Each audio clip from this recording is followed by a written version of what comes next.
Ja.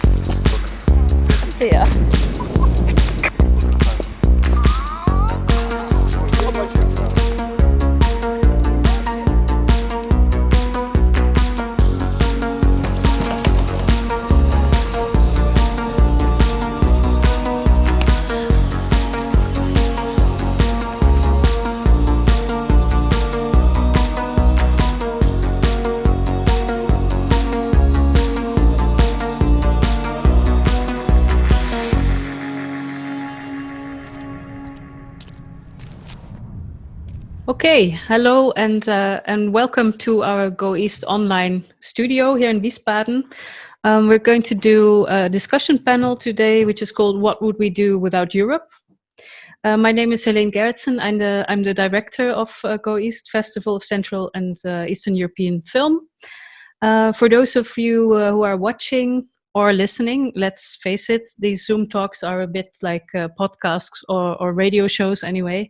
I will soon introduce our panelists. We will dive into the subject, and then after almost, I would say 1 hour or 45 minutes, you will have the opportunity to also ask questions via the chat function. If you're new to Zoom, we can't see or hear our audience, but you can communicate with the panelists and me via the chat function. Also, if you experience technical problems, please write to our hosts, and they can answer your questions, hopefully. So why did we decide to organize this panel? Today is a very special day here in Germany and in some other European countries as well. We commemorate the end of the Second World War. And goEast this year also celebrates its 20th anniversary. Before the Corona crisis, we had made plans for the festival week, and we decided that we didn't want to organize a special self-congratulatory Best of goEast anniversary program. But instead, we decided to look back to the reasons why our festival was founded in 2001. The Eastern enlargement of the EU was being planned back then, and people had very high expectations. Now, 20 years later, as many of us know, we are very much aware of the skepsis, the lack of solidarity among nations, and the divide also within the European Union. And sometimes, to us filmmakers and people in the cultural sector, it might seem like our sector is the only one that's really functioning well within the European Union. So we basically decided to make a program consisting of high quality European co-productions dealing with European dilemmas and topics. Among them is the film Oleg by Latvian director Juris Kursitis. This week, this film is also available on demand here in Germany. In a wider sense, this film is a drama about labor migration and the exploitation of low-cost workers. So that's definitely something we are going to talk about. We also have the film Skokan by Czech director Petr Václav, and the producer is here with us today. It's a touching and funny road movie in which a Czech Roma with the nickname Skokan travels through the whole of Europe, and he actually travels to the film festival in Cannes. It's shot with mostly non-professional actors from Roma communities. Also available with goEast in demand now, the investigative Slovak documentary Never Happened by Barbora Berešnáková. The director connects the murder of Slovak journalist Jan Kuciak 2 years ago with another political murder which happened in the 90s. Kuciak's murder was on the news everywhere in Europe, and it sent kind of like a shockwave through the European Union. So yes, that's the three films that have representatives with us today. I would now like to welcome our panel guests, director Juris Kursitis, producer Jan Makula, and director Barbora Berešnáková. Hello, nice to meet you. Hi. Hello. So we can now also switch to the to the gallery view, I guess. Yep, great. Hi, welcome everybody. So before we dive into the topic, I would like to ask you to introduce yourselves a little bit. Tell us something about your background, where you are from, etc. So let's start with Juris. Hello, I'm Juris. I'm a film director from Latvia. Oleg is my second film. My debut film was Modris 6 years ago. And well, my career started as a journalist, actually. When I was studying filmmaking, I needed some extra cash, so I started working for Latvian television. And I ended up being a foreign correspondent for them. And I was doing mainly stories from the Baltic states, but also from other countries. So this got me really interested into social subjects and dynamics and issues, let's say. And my movies are turning out also in the same subject. So yeah. Yeah, great that you're here, Juris. Thanks for joining us. Barbora, let's go to you. Let's hear a little bit about your background. Yes, so I will speak more about the film. My film is called Never Happened, Skutok sa stal in Slovak, and I'm happy that it was selected by your platform. I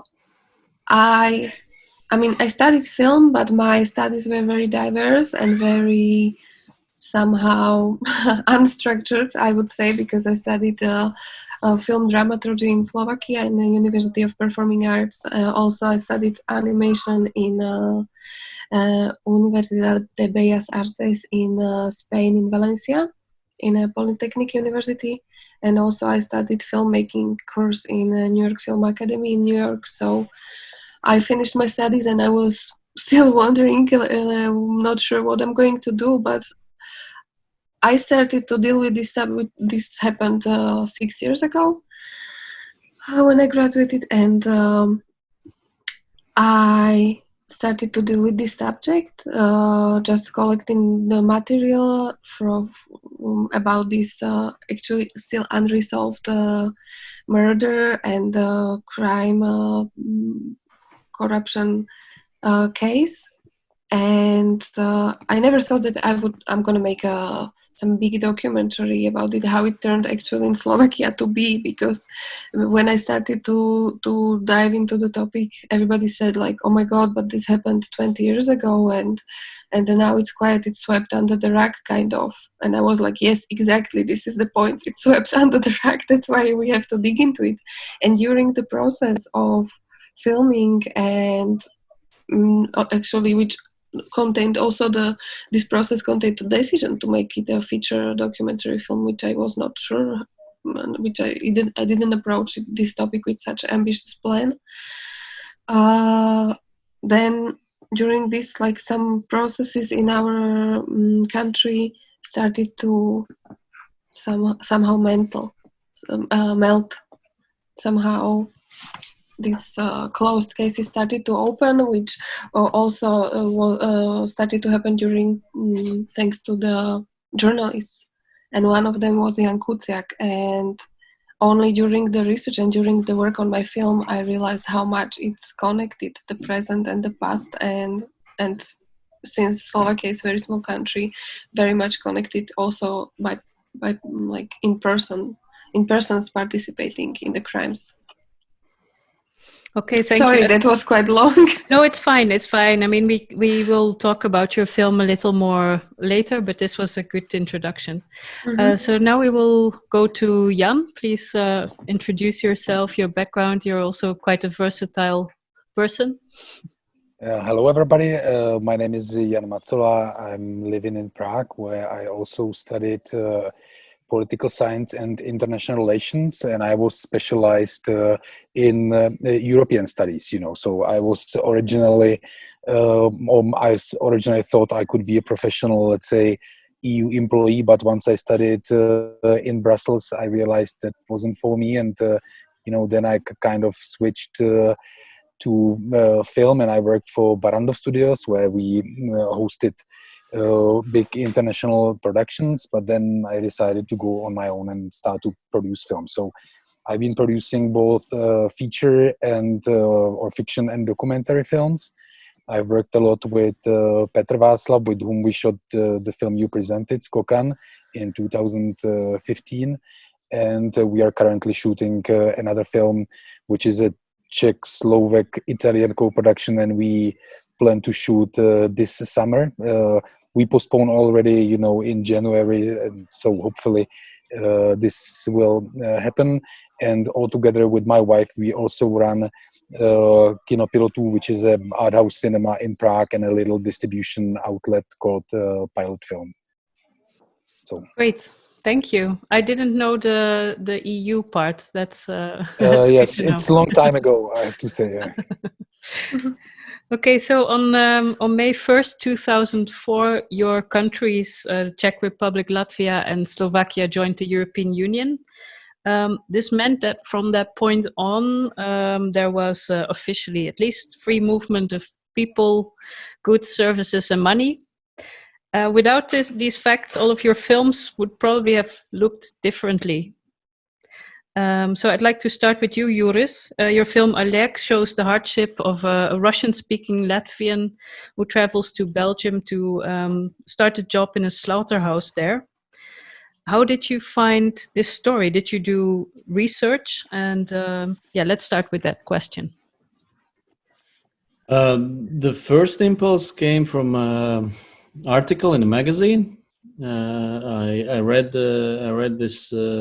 A friend of mine, a journalist from my journalist years, had written it, and it was basically the skeleton of Oleg, this real person, the experience of this real person. First, I was actually surprised that something like this can happen, because and this all in the real story, it happened in Belgium, most part also in Brussels. And in my head, Brussels and Belgium in general was this kind of EU institution country, which is nicely organized and so on. Well, as a Dutch person, we have so many how do you say it, biases towards the Belgians that I could have told you it's not, but yes. Yeah, well, it was just my pure ignorance, because I had been around those countries, but not to Belgium itself. So basically, in 2014 I read this. In 13, and then in 15 we went with my DOP for a long week kind of research trip, and to Belgium with the aim to kind of find these people who work, let's say, these black jobs like in construction or in farms or factories and so on. But are these jobs totally illegal, or because they're sometimes also organized by agencies, but for some reason the people get lower wages than the minimum wage in those countries? How does that work?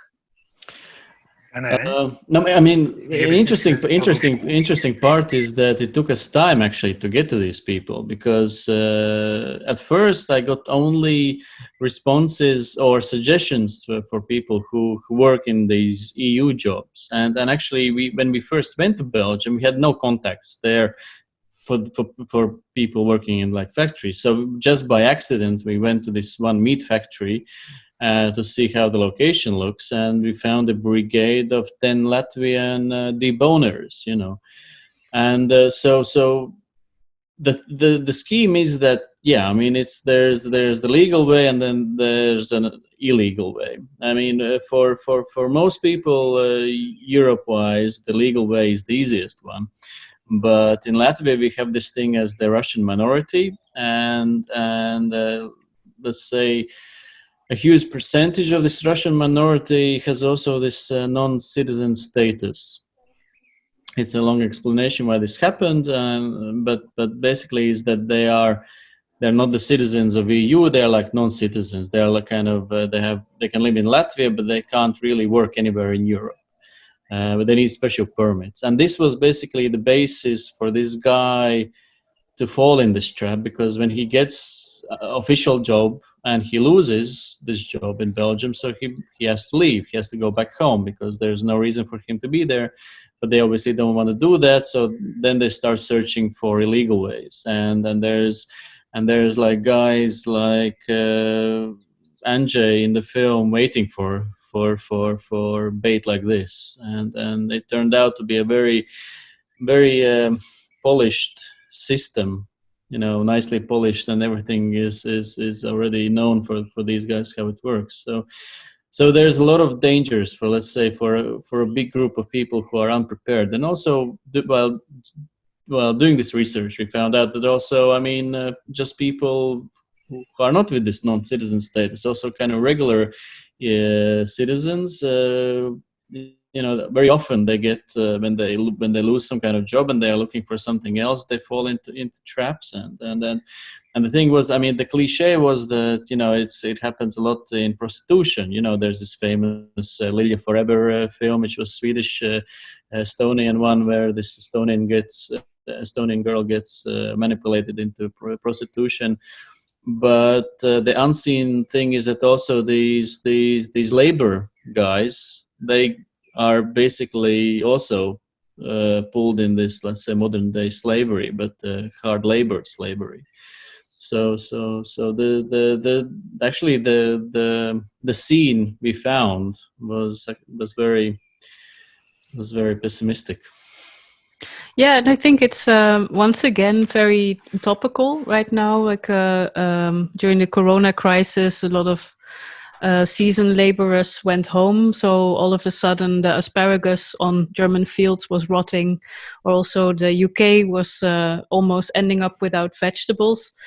And I found it interesting that to see the reactions from my Eastern European friends. They were like, why? It's not like you need a PhD to pick vegetables, just go and do it, but there's just not this realization about how divided the system is, and also the wages that people earn for these kind of jobs.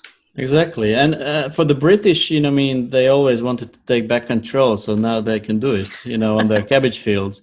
But yeah, it's there's a lot of stereotypes, about these people who come and work, but actually they're doing the jobs they don't want to do. And these jobs are not something really nice. These guys in the meat factories that we found in outskirts of Ghent, they were working from 5 a.m. So they had to get up at 3 a.m. Their working conditions was 0 + 2 degrees for 12 hours. Because it's the temperature where meat is being deboned and produced and packed. So that is nothing nothing nice. And so it's a lot of. It also sounds like bordering on the illegal to me, or at least in the EU, according to a lot of labor laws, you would have to pay like a extra fee because they work under dangerous conditions or like extra harsh conditions. So I think it depends from the country. Depends from country how it's controlled. Because the sense I got was that in Belgium a lot of things could be sorted if, let's say, more control was put in, if like the police actually looked there, or any other kind of these controlling mechanisms. And there's the other side. If they're going to start to control it too hard, then they're going to start to lose workforce, and the companies are going to lose their profit, and it's a whole mechanism, which is working thanks to these people. And the Belgians end up without steaks. Yeah, exactly. Okay, thanks. I think we will come back to Oleg later on. But I would now like to continue about one of the basic principles of the European Union is indeed the protection of minorities. And in the Baltic states, the Russian minority, it's really a big and problematic issue that we could talk about later. But I would now like to continue with Skokan, which is a film that was shot mainly with non-professional actors from Roma communities all over Europe. And the Roma, of course, the biggest ethnic minority in the European Union, with about 12 million people spread among many countries. So Jan, can you tell me a bit where this idea came from to shoot with Roma communities, and how did the film evolve?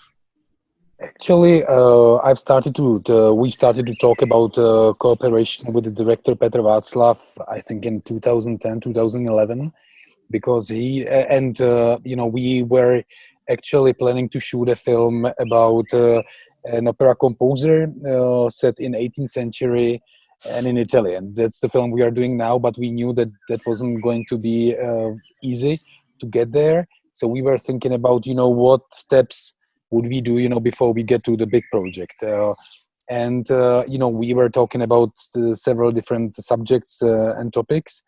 And since Petr shot, a film called Marianne in 1995 or 96, which was very successful and that I loved, without knowing him in person, and it was actually one of the reasons why I wanted to work with him when I decided to be an independent film producer. We actually thought, okay, so let's look at, what happened to the people, during the last 15 years where Petr was living mainly in Paris or in France and wasn't in contact with them. And so we realized that, they were suffering a lot from, let's say, the social conditions and the lack of efficiency of the system that has been in place in Czech Republic. And we shot a film called Cesta ven in Czech, or the way out, during a very extensive casting, we've met a guy. We went to all the ghettos around Czech Republic. We've driven like 25,000 kilometers all over the country.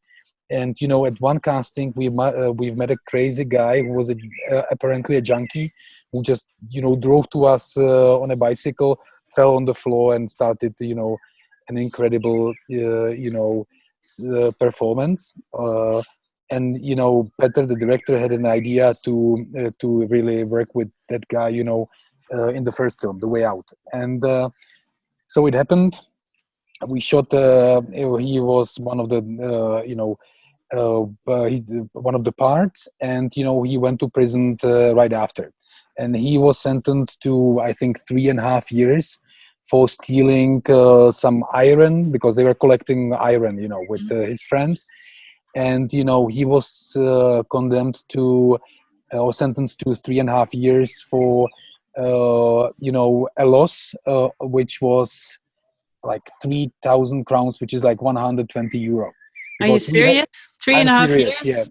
Because, when we were actually editing, the Way Out, Petr, with our French editor, they had, were making different jokes, and so they thought, about this crazy guy, like, what if this guy would, we would take him from a prison and send him to Cannes Film Festival? What would actually happen? And we thought it was a crazy idea. And so we decided to actually start to, finance it and prepare for that, But first of all, we needed to release the guy, the main actor, from prison. So I had to pay the debt, and that's how I learned that he really committed a crime worth of 120 euro. And, we hired a lawyer, and we eventually got him from prison in midterm, of his, like after 1.5 years.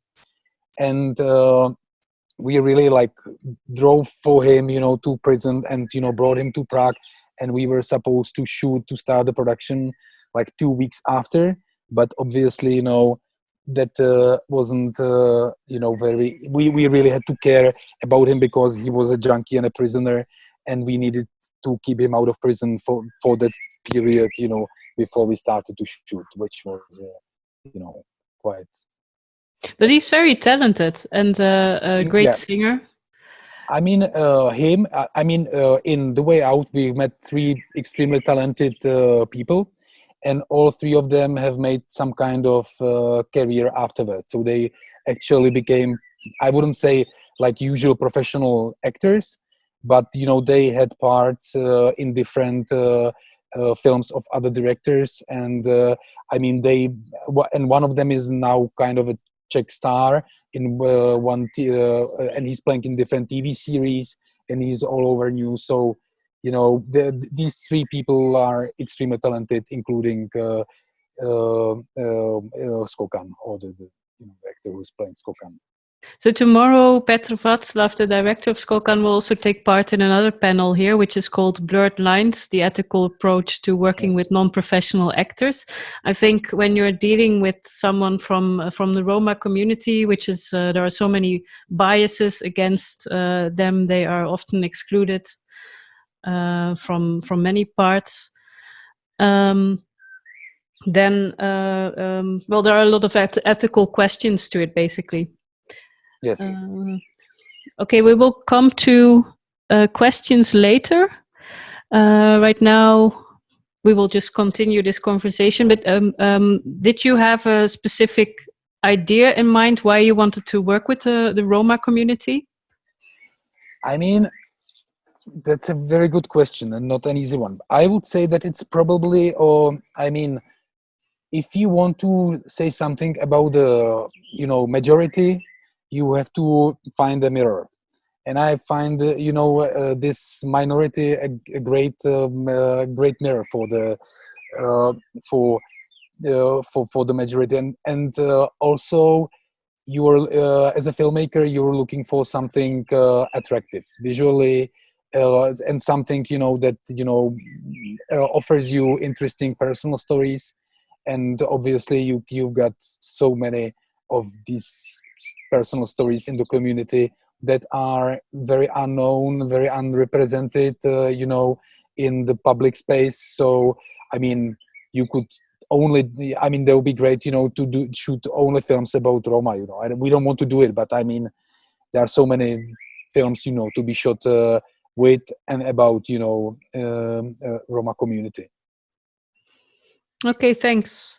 Then, Barbara, you just told us a little bit already what the inspiration and starting point of your film was, but maybe you can elaborate a little more and also tell our audiences that are maybe not from Slovakia or not familiar with the political situation over there, how your film was perceived at home. Just provide a little more context. Actually, I started to work on the topic when I moved from Slovakia. I moved to New York, and I was working in New York for some advertising agencies and some independent projects. But I started to really think like what is actually important to me as an author. If I want to do something, what kind of topic? Since I didn't study documentary filmmaking, I didn't thrive for some exotic, interesting documentary subject. But this case of murder of Robert Remiasz, which happened in the 90s, connected to kidnapping of president's son, and bringing him to kidnapping and abducting him to Austria, was something what I remembered from my childhood. And also it happened in my hometown where I used to live with my parents at that time when I was a child in 1996. So I remember those events, and I just came across also some newspaper articles, and I started to collect information here and there, and I thought that, okay, maybe I will write a script about this, or I don't know, something, because it was very, actually, I must say that the first attractions was very superficial, very, it was appealing as a unresolved story, like a mystery or something like that. Your film is also, it's quite creative. It's not a typical investigative document. No, no, it's not.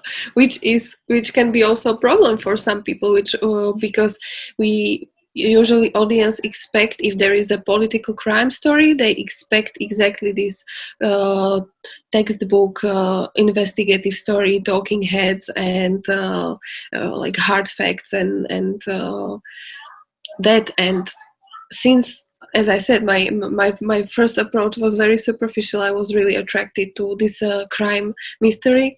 Then I started to really explore the topic and to see the connection, what it really means for the people involved in the story, in the crime, for what it means for people in the society, what it means for the whole society as such. If there is a precedence of unresolved, unpunished, unspoken like people also, like, they didn't really want to care about it because some people, Robo was killed, and this atmosphere of fear, and also some kind of not only fear but some kind of apathy and we have to remember, in a newly established democratic system. And like right at the beginning, after 6 years from 89 to 95, 96, 6 years, and the society sees that you can have such a high political level crimes happening without any consequences, then it sets a very, very, very hard precedent, and which actually allowed then to some systems and some criminals, how to put it simply, really to grow. And that's why, because this story, okay, it's a crime story and it's suspenseful and there is a mystery, but to me it was not enough. The story as it evolves as a detective story, it was not enough. I didn't feel like a detective. I was more thinking, what does it mean? What is the deeper message of you have this like reality which you live in, and for a film, for a art piece, for a book, for anything, you have to really select, and it's very big art of actually simplification of the real picture and the whole reality.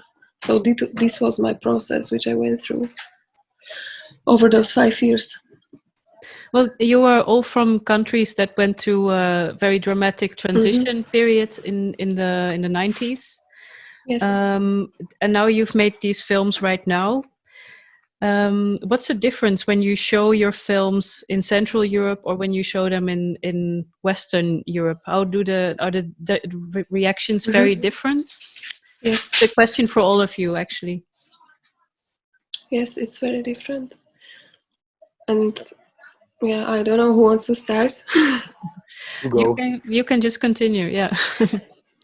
Well, for my film, this was one of the biggest questions, because also I spoke to some professionals from abroad, from some producers from Denmark, from Netherlands, and this is what everybody saw in it. Like, wow, this is amazing, a crime story for European audience, probably in all these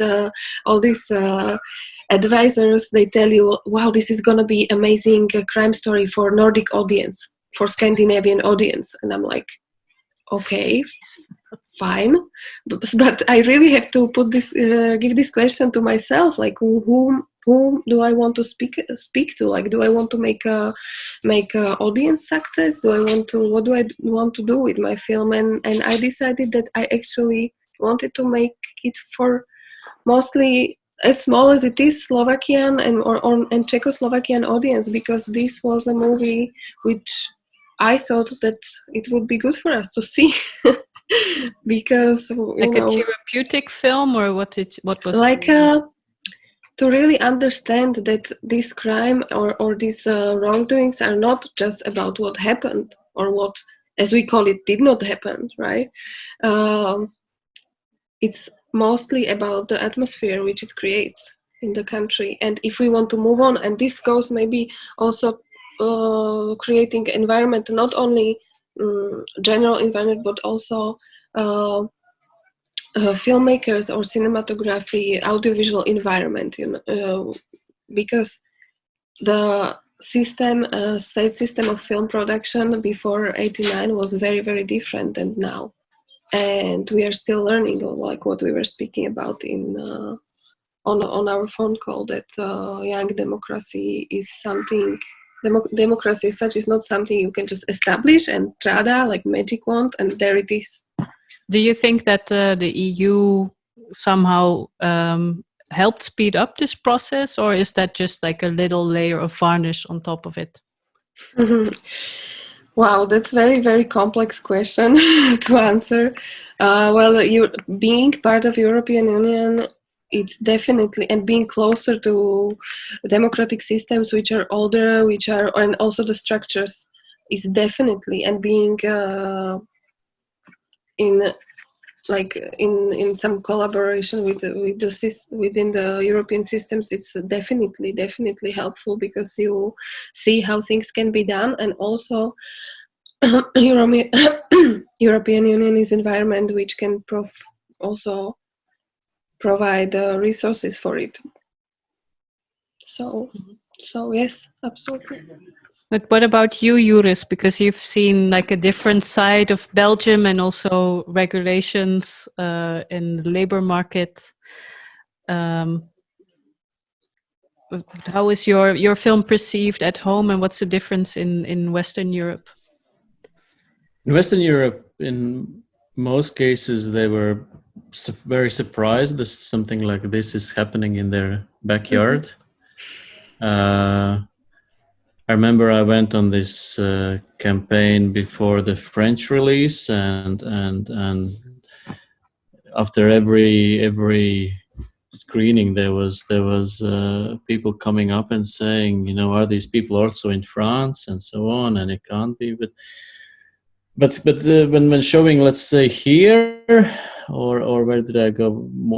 Estonia, there people are like, you know, they know that this is happening, and they were more or less just keeping silent. And then it's in a way, it was very disturbing. That's kind of in a bizarre way. to me, because those are countries that are part of the European Union, and they should have a voice, and these are people that live amongst them. And yeah, exactly. And I think for me the most disturbing thing was that let's say the countries that joined in 2004, they somehow are silently accepting this, in a way, that things like this are happening. And of course, I mean, for French or Belgians or Germans, in that way, I mean, you know, if you live your normal life, then maybe you don't see these people, and it could be a surprise. But I mean, in one way, if the abused one doesn't allow himself to be abused, then this problem also won't be so hard. But I think it's a thing on both sides. But it's I think there's a lot of this insecurity. Let's say that, you know, if I will start to talk about it, I will lose something, and if I will raise my head, then also bad things can happen, and it's better to keep silent. It's something to do with inner self-esteem, I would say, and also yeah, it's very closely connected, and I think a lot of times it's also why these things are happening. But do you guys personally, do you feel like European citizens, like a part of Europe? I personally do, but whenever I go somewhere to Western Europe, and when I mention that I'm from Latvia, sometimes they don't know where it is, and then you know, the other times they're like, it's like Russia. No, it's not Russia. You know, it's so there's a lot of ignorance, let's say, from let's say the geography of Europe. Let's say. Yeah, and there is a lot of ignorance, but also stereotype about Eastern European countries, and it's very difficult to overcome it. From both sides. Yes, of course. What about you, Jan? No, I have to say, you know, like 2 months ago, our borders were closed and we were not allowed to travel anywhere. Not that we would want to, but, you know, we were not allowed to go anywhere. And I have to say that was, exactly the moment when I realized how happy I am to be, a European. Really, like we were talking about it at home, and we're like, what the fuck? We can't go to Dresden, to a gallery. We can't go basically to Vienna, which, became so normal, And now you realize, how easy it would be to lose all that.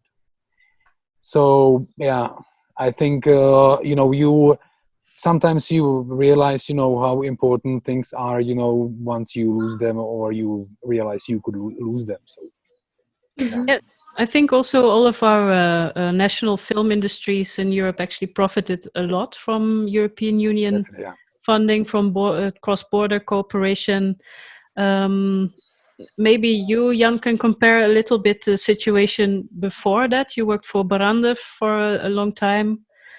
Like what is that experience? What advantages do you see for the film industry now that we have a united Europe? I mean, I have worked at Barandov. I'm not that old. We joined the European Union in 2003 or four. And, I should have asked that question to Václav when I Maru. tried to work as an illegal worker in Brussels, and I didn't, succeed. But afterwards, what was important, of course, the opening of the borders is essential. And I think, the European filmmakers community is really like international community. You see productions traveling, shooting part of the production in Czech Republic, going to Hungary or to Austria.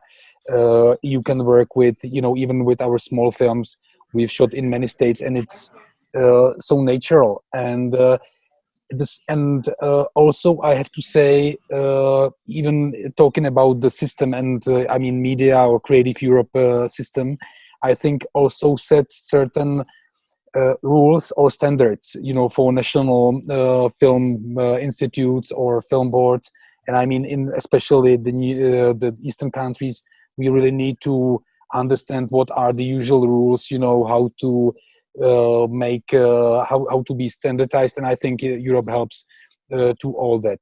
And I also think the especially I'm a big supporter of the media development support. I think it really helps because it also is kind of a once you get a support from media development, it helps to your national authority. It opens also borders, or it's easier for you to speak to.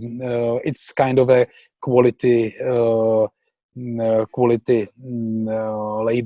on your project. So I think in this sense the European cooperation in the field of film is very effective, I would say. I mean, there are some programs like distribution maybe where I would be less maybe optimistic. I think there are some conditions which are maybe not that or in this field it's more complicated, more diverse, also more business oriented. I think Europa Cinemas is a fantastic network, that is super efficient. We went to the Lisbon meeting last November, and you could see amazing, bunch of couple of hundred of people, who are talking to, like friends, no matter whether they are from Spain or I don't know, Latvia. It's like it was amazing. On a personal level, I could feel it was, something you could feel you are part of something bigger. Yes. How about the situation in Latvia, Juris? It's a relatively small film country.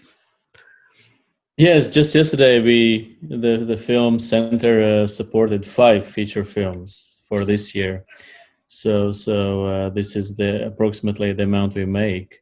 But yeah, I mean, what Jan was talking. I mean, previously I was more talking about as an individual, as not a filmmaker, but as an individual who goes to Europe.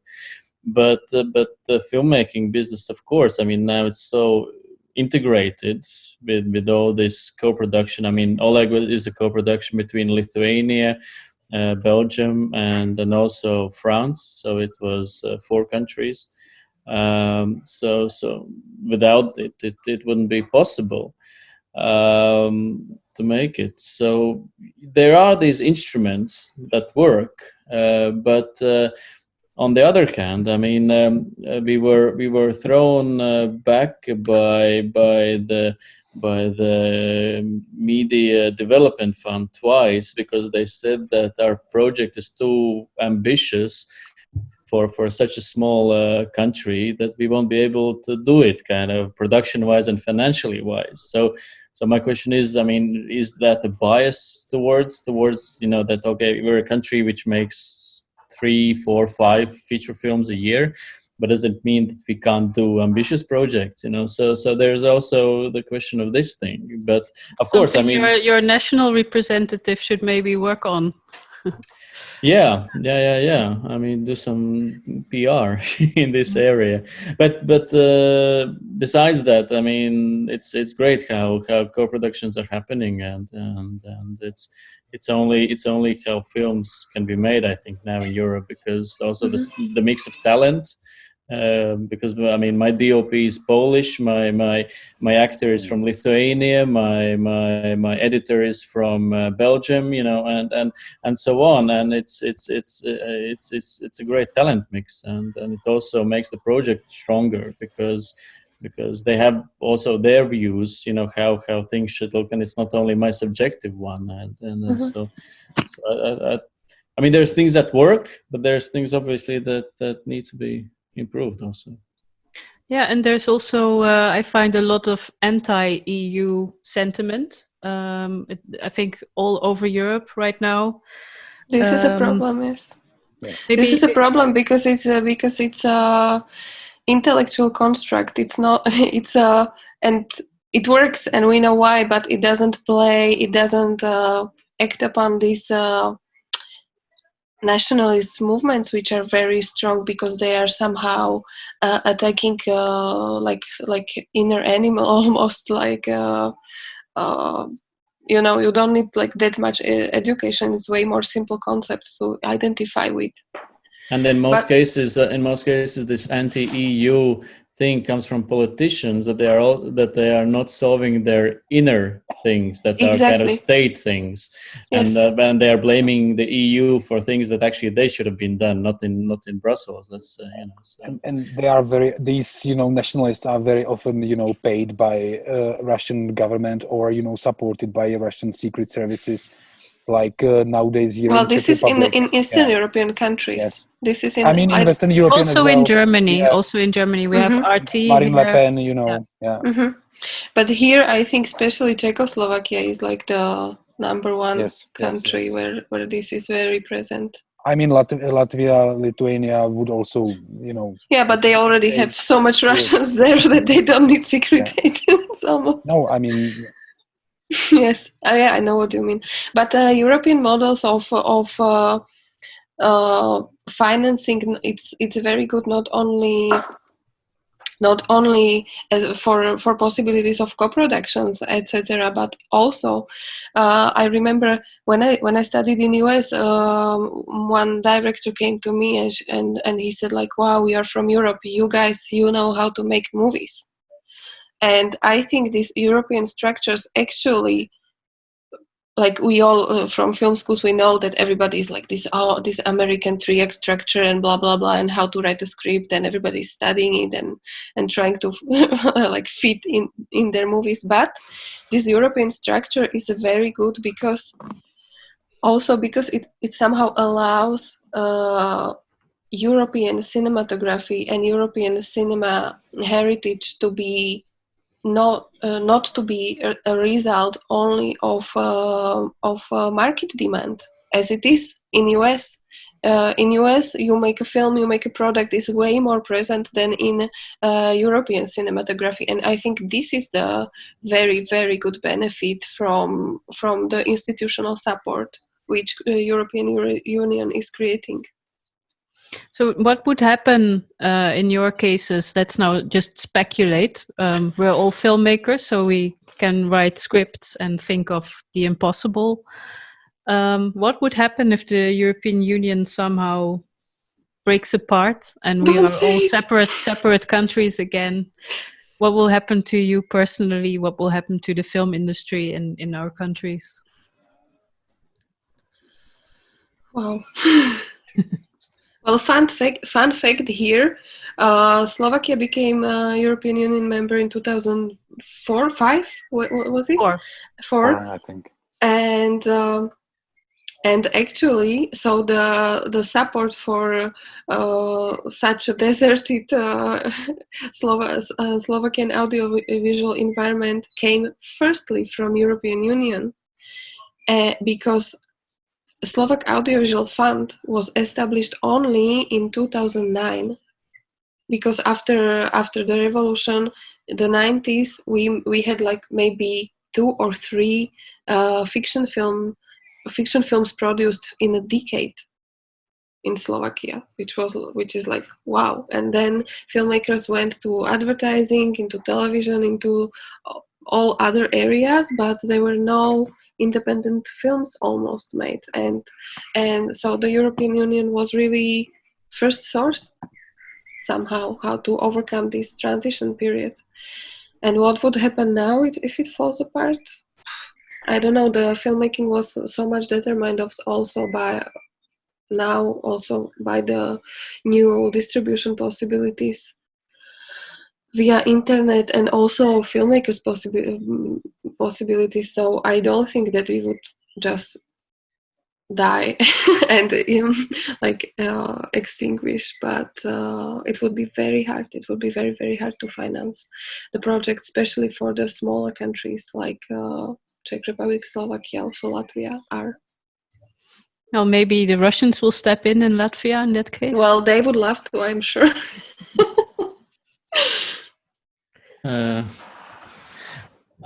I mean, of course, I mean, financially it would be a big problem. But what I have noticed that 20 years ago we were more focused on stories that actually interest only us. Mm-hmm. But since co-production started and since other countries started coming into these projects and also with creative input, our films have become also interesting to others. And I think it's outside Latvia, and I think it's a thanks to this let's say cooperation, because otherwise we would be in our small pond creatively and yeah. And also the quality rise, no? Yes, I mean technically, of course, it also rise, but I'm more. I mean, now the quality is also a question now these days. You know, when there's a lot of experiments, let's say, where you don't need a big camera, but I'm more thinking about that kind of this cultural exchange, that it actually helps to make a better film, to tell a better story. And that you know, when you go to these, when you're selected for a workshop and you go to Germany or Luxembourg or somewhere, you know, to these workshops, and there's 5 script editors and from different countries, again from that 5 different countries, and they have different perspectives, and you know, it's you get a sense of a bigger world and how your story works in that world. And if it's not working on cliches or your, you know, some stereotypical ideas and so on. So I think more this would really, it would basically the quality of cinema as such, as stories, I think it would really diminish. What do you think, Jan? I mean, of course, you know, we would lose a lot of money. We would lose, you know, a lot of collaborators.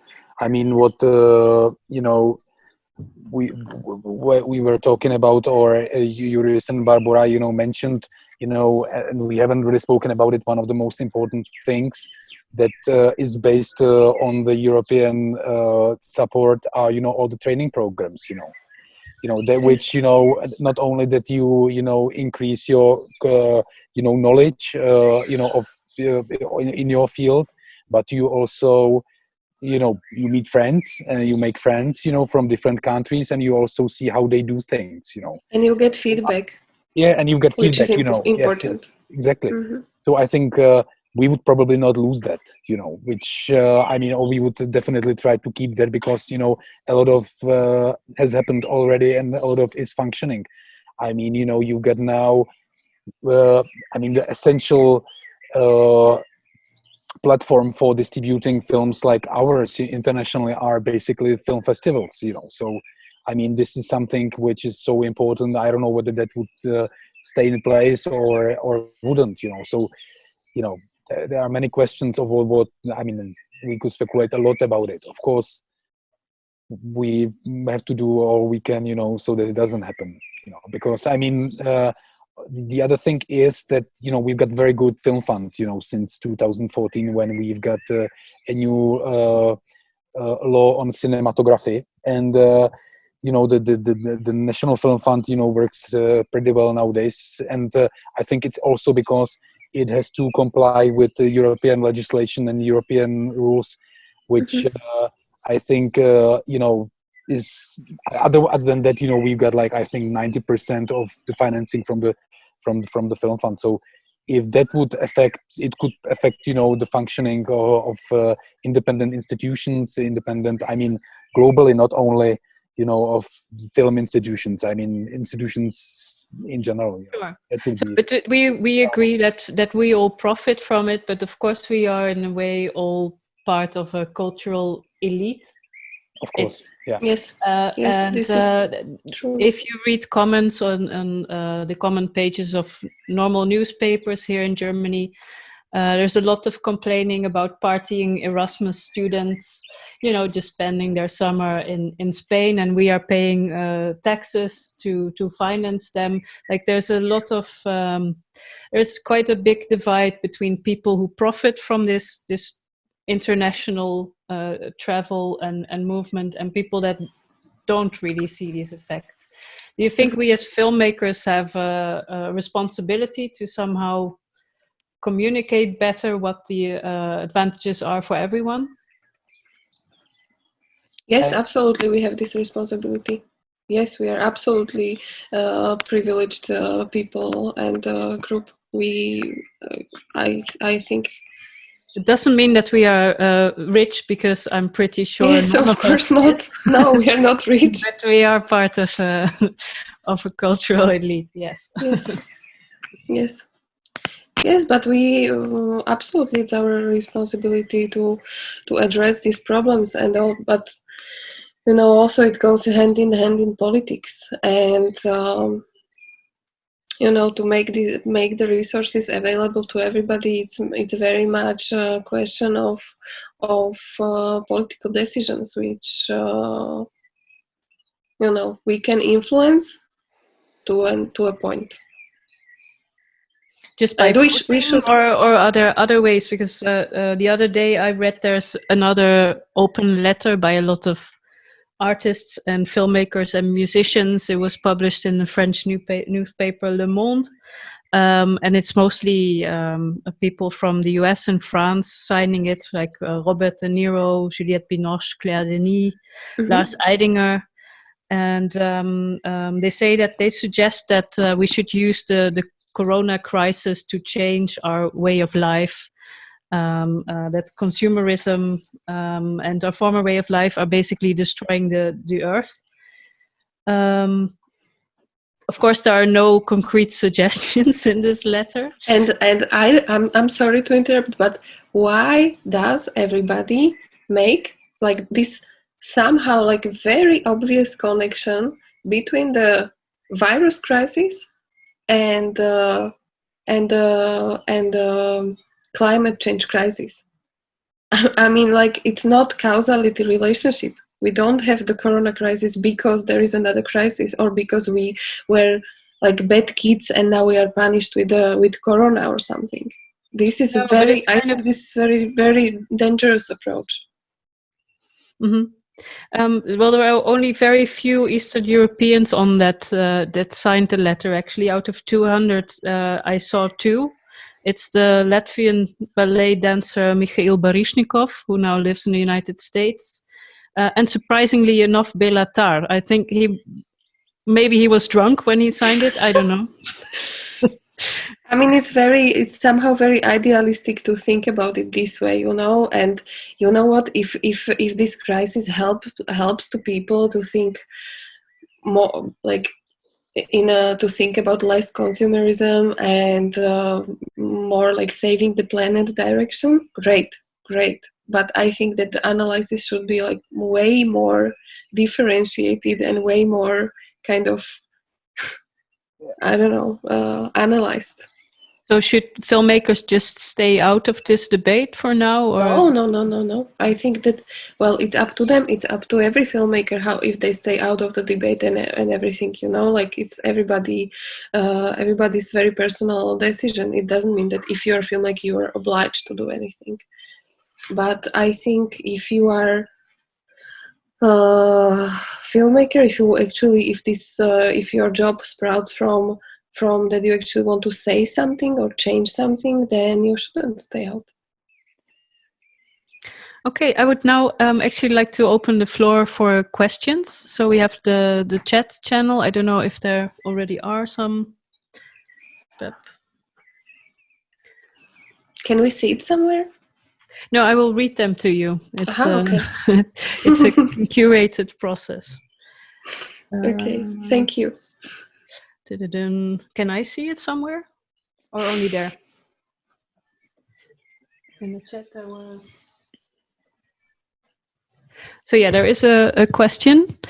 I wonder how work conditions have changed. The idea of let's go to the East and shoot cheap, although we have, relatively speaking, West money. I think this would be a question to Western producers, wouldn't it? No, I mean, we can, speaking, if I may, speak for Czech Republic, there are two basic reasons, why, or a couple of basic reasons why people come to Eastern countries. They've started in the mid-90s to come here, mainly because of the price. I think they after that they realized, because it was really like 3 times cheaper than they would go to shoot elsewhere in Europe. The same with Berlin, by the way. It's not just Eastern Europe. Yeah. Nowadays, I think we've got very good locations in the region, very various locations. We've got very skilled, film crews that are usually not members of unions. And, they are not employees of the production companies. So, I mean, it's still very, very effective to shoot in Eastern countries, for bigger projects, even for smaller projects. The regulation is not that strict, So, I mean, for production, it still makes sense to come.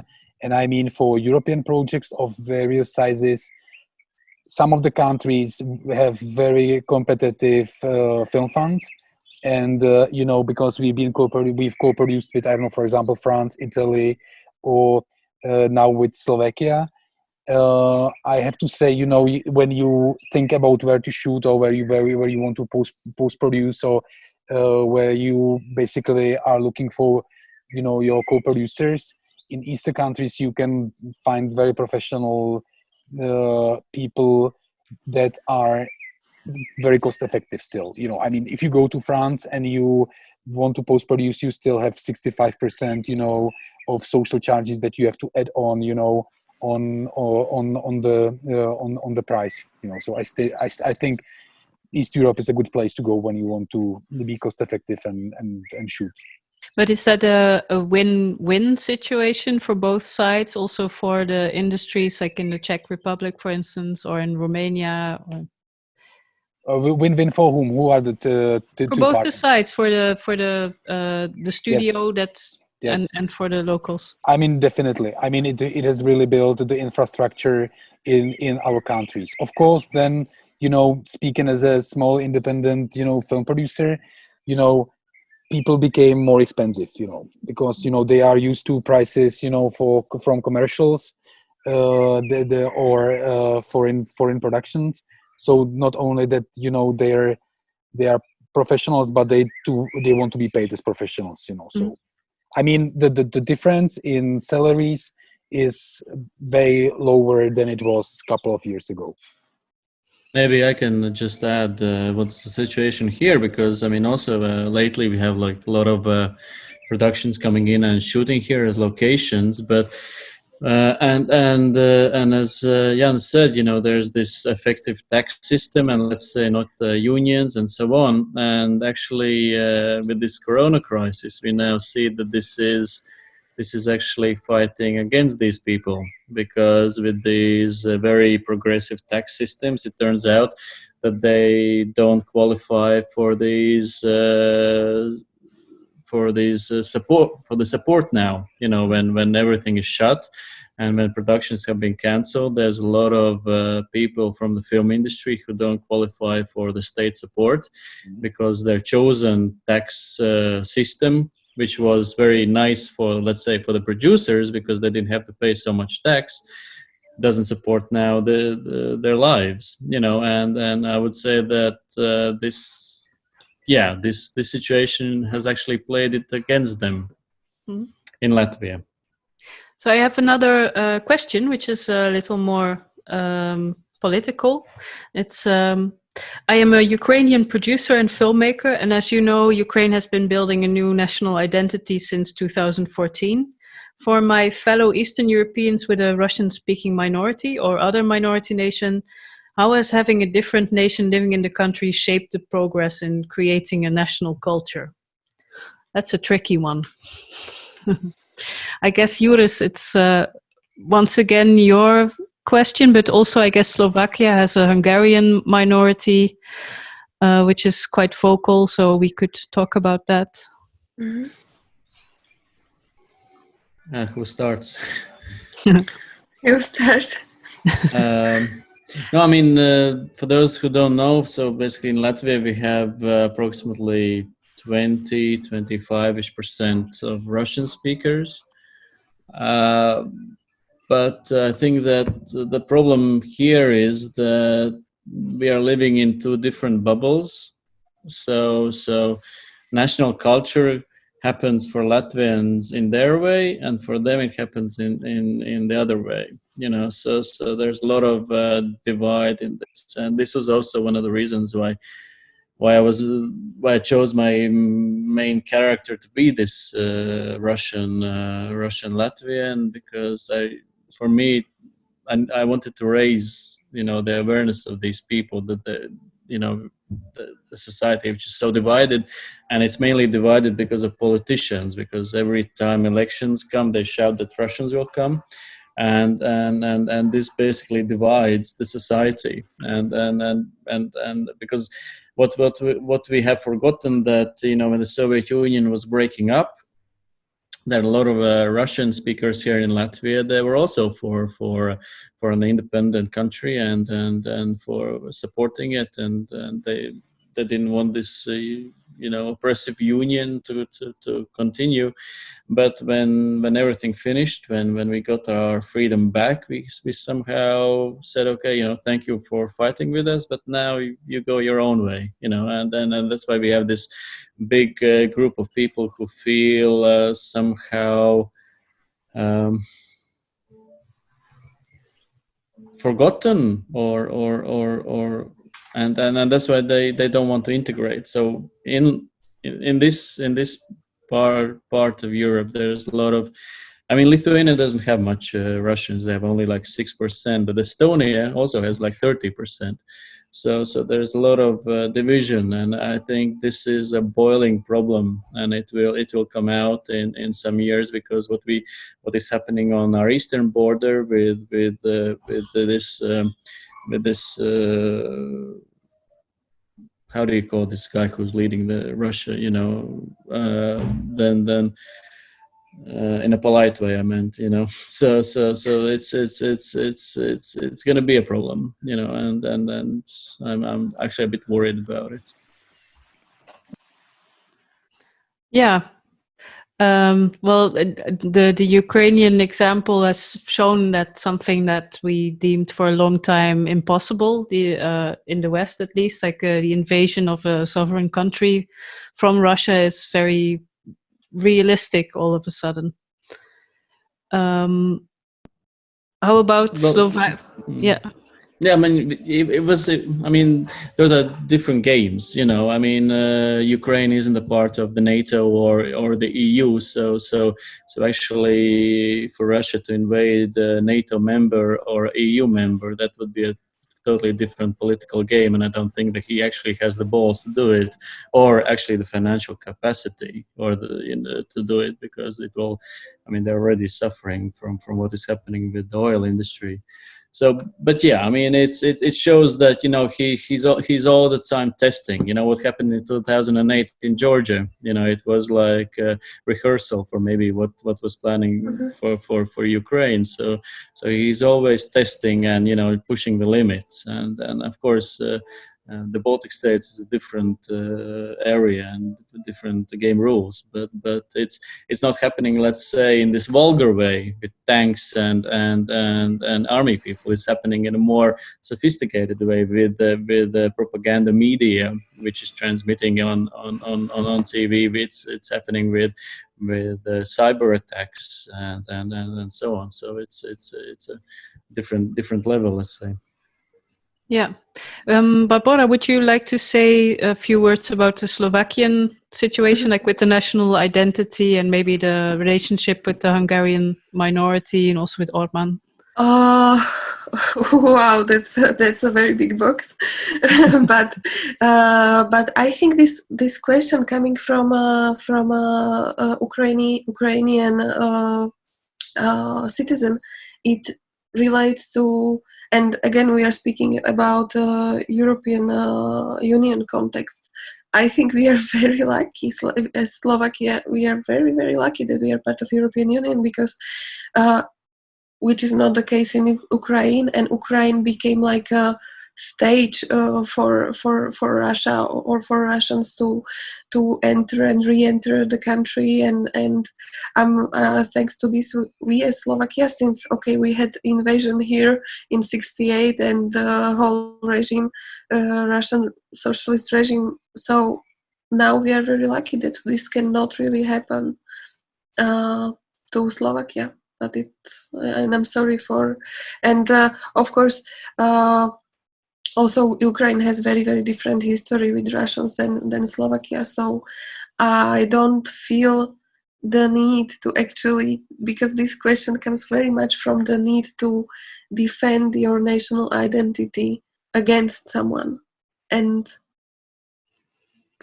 as like for my generation, we don't really have this necessity to defend Slovakia or Slovak nationality or against anyone.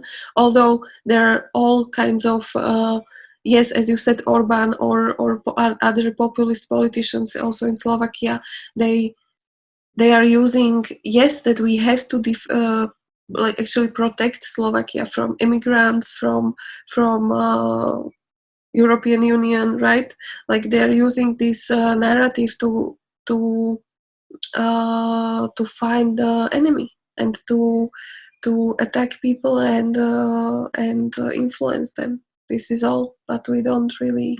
Right now, we are at the moment of a history where we don't have to fight for our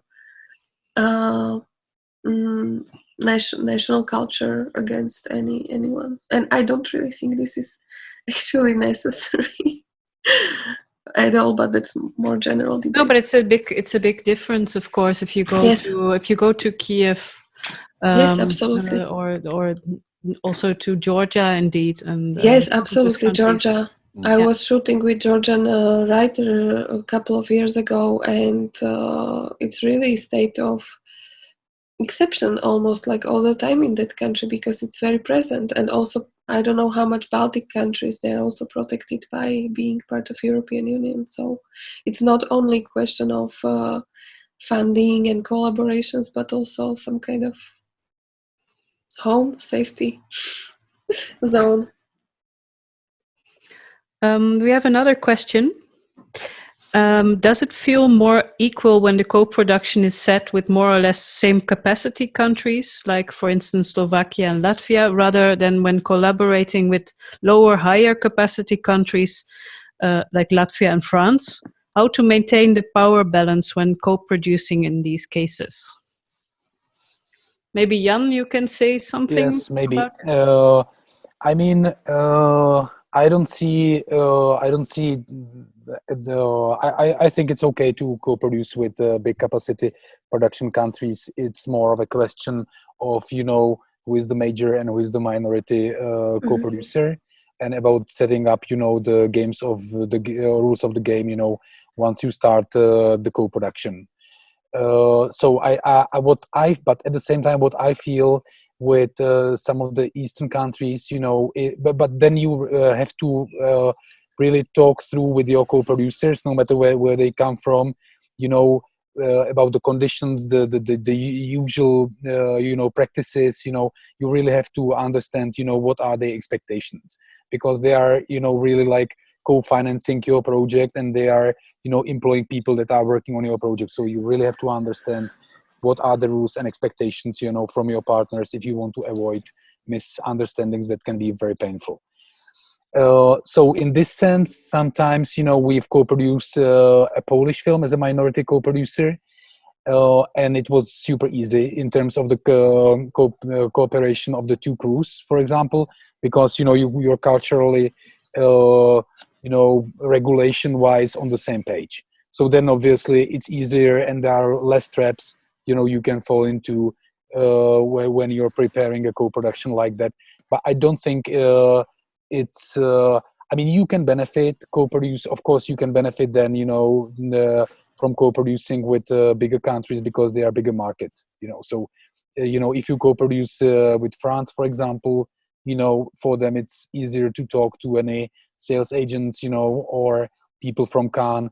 It's they are in a very different position from when you live in other countries that, or in smaller territory. They can, I mean, just to give you an example, when we shot our first film, The Way Out, we had like 4,000 people coming to cinemas to see it in Czech Republic and paying a ticket, and we had like 8,000 people in France, and and there is no connection with France, and the distributor was disappointed in France. So it's like it's a different size of a market also. So I think you have to also consider this as a potential asset to the co-production. Mm-hmm. Joris, would you like to say something about this topic?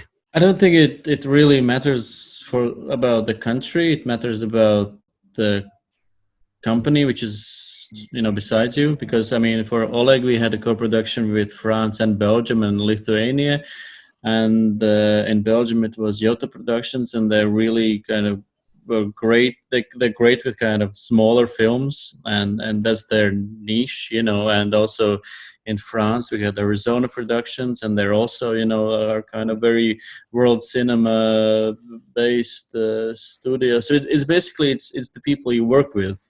The country can give maybe the financial aspects. I mean, for example, it's going to be more harder for smaller countries to co-produce with Denmark, because Denmark asks actually to leave more money in Denmark than you actually that they can give you. So these financing schemes are actually more difficult for, let's say, low capacity countries, because you have to spend there more. But for these low capacity countries, that you just want to get money from them, not give them the money also. So it's basically finding the right people, and that's why also this kind of European co-working, co-production thing is great, because in these markets you find like your new friends that you're going to make movies together also, because there has to be a really good personal connection, I believe. Also, when you make a movie, you can't make a movie with a stranger. You have to have same ideology. You have to have same idea what this is gonna be, and Political the way it's views. gonna be, and political views. Yeah, sometimes maybe they can be different. It makes it even interesting. but of course not radically. One can't support Putin, and the other one is like really liberal. So yeah. But I mean, it depends on the people more. But of course, the financing structures are also different from country to country. Mm-hmm. Great. So if there are no more questions. No, I don't think there are, actually. This is your last chance, people. Maybe our panelists could tell us if they are working on something new right now. Well, actually, Jan already did. You're working on your Italian opera composer project, also with Peter? Yes, with Peter. And, we've got another interesting project about China. We are finishing a documentary about a Chinese orphanage for mentally and physically disabled kids, which we'll release in autumn, and working on a couple of other projects, but these are the two that are, the hot ones at the moment. Okay. Good luck with that. We're looking forward to it. And what about you guys, Juris and Barbora? Yeah, I'm working on a new film. Actually, yesterday we got support from the Latvian Film Center for the production funds. So we're ready to shoot it sometime next year. Latvian, German, and French co-production currently. But yeah, I mean, it's a different story now. I mean, I'm more kind of looking at a different status family where it's a more intimate family drama. What happens when one person from the family is accused of a big scale corruption scandal breaks out. Very nice topic. Yeah. And the wife is a musician, and she's a very cultural person, and how these how these two worlds collide. I mean, not based on any kind of real story, but for the last 5 years we had 3 really big scandals where the head of Latvian bank, head of Latvian railway, and head of Latvian energy were accused of big scale bribery, and they were really prominent guys. About this railway line that wasn't built or something, right? That's a different one. That's okay. But yeah, I mean, corruption topics keep on following us everywhere. and it's about people in their 50s, early 50s, and what happens when something like this? Because at that age, they have established their lives, their status, I mean, also in the eyes of the society. So what happens when this collapses? So this is more or less my next film. Amazing. I'm looking forward. I was very much thinking about this topic because since corruption is very present, I was very interested in how, and also I know people who are actually even in my bubble, but are accused, or their relatives are accused of big scandals. And this is amazing topic, and I think it's a very good for Eastern European setup. So what about you, Barbora? Are you working on something new? Yes, actually, this crisis caught me at a kind of okay moment because last year I finished Never Happened, and also I finished another project, another documentary project, which was called Ask at Home.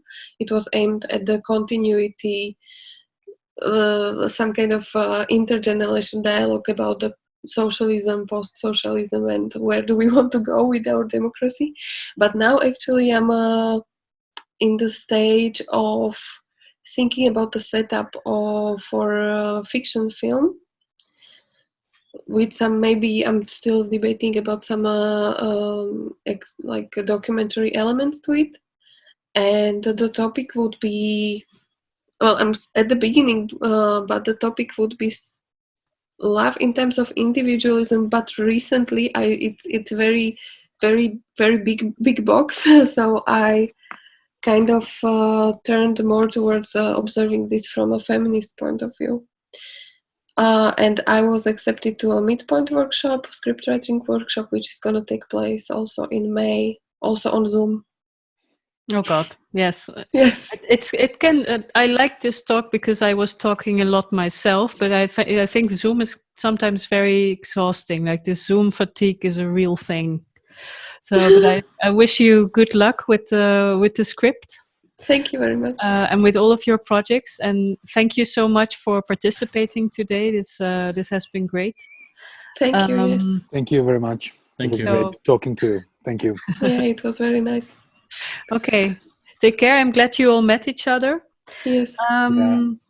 Hope to see you in person someday. Yes, Someday hopefully. soon, hopefully.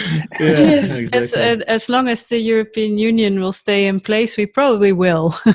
Yeah, we will. If it doesn't, we'll probably meet somewhere else anyway. We will manage. We will manage. I think so.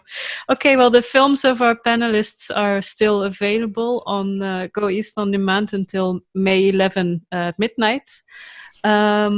Tomorrow, I would like to encourage you to also zoom in again for another panel with Bridget O'Shea of Doc Leipzig, Petr Václav, the director of Skolkan that we just talked about, Ivana Mladenovic, the director of Ivana the Terrible, another great film, producer Erik Winker, and ITFA programmer Sarah Dawson. And we'll be talking about blurred lines, the ethical approach to working with protagonists and non-professional actors. So thanks also to our technical hosts, Kilian and Anouk. Yay! That's it from us. See you soon, and go East. Bye-bye, guys. Thank you. Nice to Bye-bye. meet you. Bye. Bye-bye.